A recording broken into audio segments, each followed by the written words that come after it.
I saw Tenet.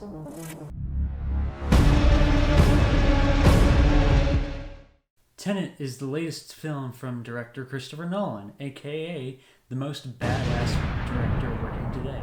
If you don't know who Christopher Nolan is, you probably have seen at least one of his films, because he's directed some films like Dunkirk, Interstellar, Dark Knight, Inception. If you haven't seen or even heard of any of those movies, what? Where the hell have you been? So this film follows the story of an ex-CIA agent who has recently joined this secret underground military organization by the name of Tenet. And his first mission is to take down a Russian arms dealer who is in possession of a time machine. And that is probably the most concise and easy to follow description of this plot that you're going to hear from anyone, because this shit gets nuts. The best way I can describe this movie is it's Mission Impossible, but on LSD. If that sounds like a great time to you, you're going to have a great time with this movie.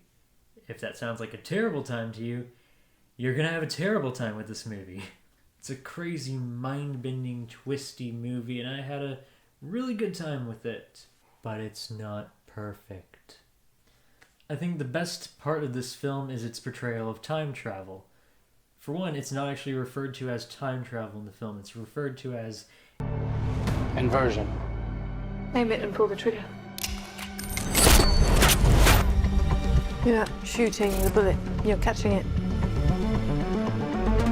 Whoa. Basically, whenever you enter the time machine or you put an object in this time machine, instead of getting transported to any point in the past or the future, instead you just get reversed against the flow of time. And what I mean by that is you move in reverse against time that you've already been through.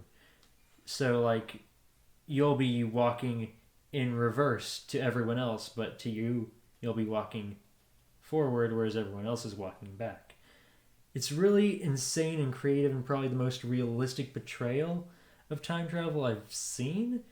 And yeah, just the way that time travel is used, both in terms of the story and the action scenes, especially, was really, really awesome. This film has some of the best action scenes I've seen in years. The way that the action is done in this movie, though, is so insane. There's a car chase where cars are driving backwards and uncrashing themselves. There's a fight scene between one guy who's inverted and one guy who's not. There are bullets that are flying backwards through the air back into people's guns. Real trippy shit. And even in the action scenes where they don't use the concept of inversion or time travel or whatever you want to call it, they're still awesome. There's one scene in this film where they actually crashed a real 747 passenger plane into an airport just because, well, they could.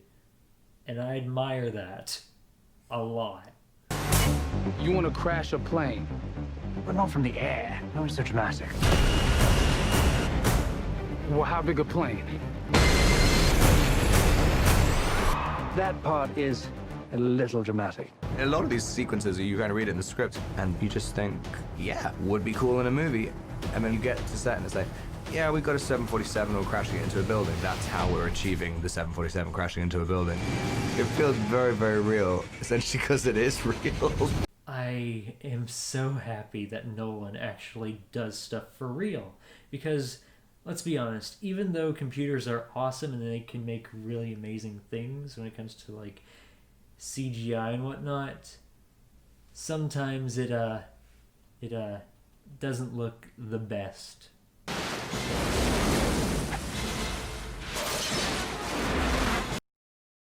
This is yet another film where Christopher Nolan proves that he can basically do no wrong when it comes to directing or any of the technical sides of a movie, for the most part. This movie's 2.5 hours long, and it doesn't really feel like it, because most of the time you're either engaged by the really insane action, or you're constantly having to pay attention so you don't lose track of the extremely complex story, which can be complex to a fault. The acting from the entire cast was pretty great. John David Washington, aka Mini Denzel, proves that acting really does run in his family. Robert Pattinson, aka our new Batman, has continued to prove that he is much more than Edward from Twilight. Kenneth Branagh, aka Gilderoy Lockhart, does a great job playing an over-the-top, crazy, very intimidating Russian dude. And Elizabeth Debicki, aka that weird gold lady from Guardians of the Galaxy 2, is probably the best in the movie. And the music, oh boy. The music is done by Ludwig Göransson, aka the guy who did the music for Black Panther, aka the guy who did the music for The Mandalorian, aka God. And the music is pretty awesome.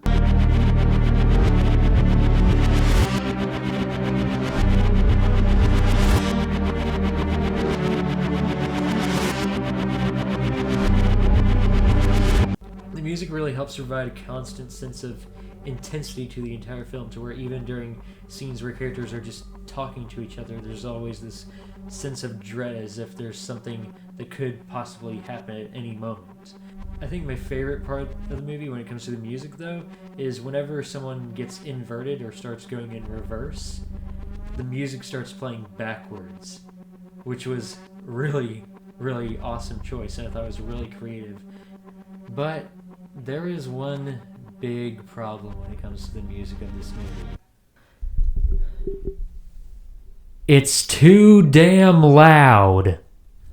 I'm not joking. The music is so loud that for a good third of the movie, you can't understand what the hell a lot of the people are saying. There are some parts of the movie where the dialogue is literally whispered, and yet the music is going... Now, I will say one thing about this. I saw this movie at the Stars and Stripes Theater in San Antonio, the biggest, or most well-known drive-in theater in San Antonio. It was a great time there. But the way the place works is you have to play the audio to the movie on your own personal radio that you bring with you. And the radio that I brought with me was this 40-plus-year-old radio from back when my mom was still in high school. So obviously the problem was probably the radio. Or at least, that's what I thought originally, until I decided to go a little deeper into a lot of people's reviews.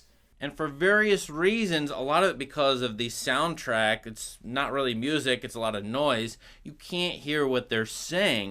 I know there's been a lot of stuff spoken about problems with hearing some of the dialogue, and I have to say that I did share some of those concerns. Nolan continues this thing he's been doing ever since Dark Knight Rises, where dialogue seems to be the bottom of the mix, and sound effects and score are above it. So there are many scenes where I honestly didn't know what people were saying. So it seems like my 40-year-old boombox more enhanced a problem rather than caused one. And those aren't idiot teenagers like me, those are professional film critics with that problem. Like, that's a problem.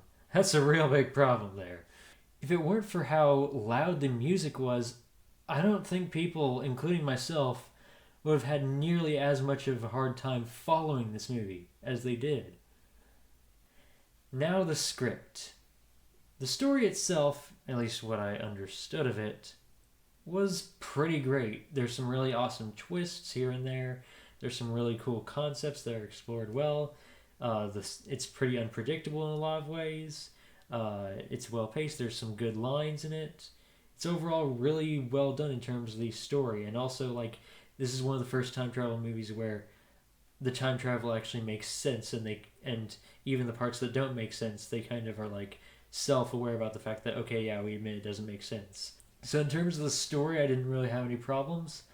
However, when it comes to the characters, like I said, Elizabeth Debicki does a great job, and her character is great, by far the most interesting and well thought out. But all the other ones were kind of flat. Kenneth Branagh is just generic Russian villain dude who yells a lot. He does it well, but that's all he is. Robert Pattinson's character is the one bit of humor in the film. He had some pretty funny lines in there, and his character is likable. But because of the fact that there's a lot of things regarding his character that are revealed later on, you don't really get to know his character that much at all for most of the movie. And then with the main character, I'd say is the worst offender. However, I think it's mostly intentional, because He's literally called the protagonist. Like, literally, in the credits, he's called the protagonist. He refers to himself in the film as the protagonist. Now, should you see this movie in theaters? If you're still cautious about COVID, it's not worth getting COVID over. If you can catch it at the drive-in, I'd say yeah. Just don't bring a boombox that's twice your age. If you can't catch it at the drive-in, just wait for it to come out on DVD. Because honestly, once it comes out on DVD, then you'll be able to watch it with subtitles, and trust me, there are some parts of this movie that need subtitles.